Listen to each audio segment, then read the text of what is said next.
भाजप आमदार गणपत गायकवाडांनी पोलीस स्टेशनमध्ये गोळीबार स्वतःहून येऊन केलेला आहे। त्याच्या समोर किंवा त्यांच्या अंगावर कोणी गेलेलं नाही, बसलेल्या लोकांवर त्यांनी गोळीबार केलेला आहे।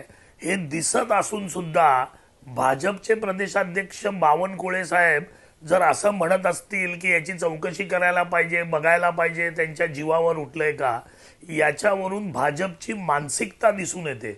भाजप सारखे पक्ष अशा गुंडांना पोसतात आणि त्यांना प्रोत्साहन देतात। भाजप अध्यक्षांनी आमदाराच्या विरोधात काय ऍक्शन घेतली ही जनता बघते। आणि बावनकुळे साहेबांना माझं सांगणं आहे की जरा चष्म्याचा नंबर बदलून घ्या, म्हणजे तुम्हाला कळेल की कोणी कोणावर कसा गोळीबार केलाय ते।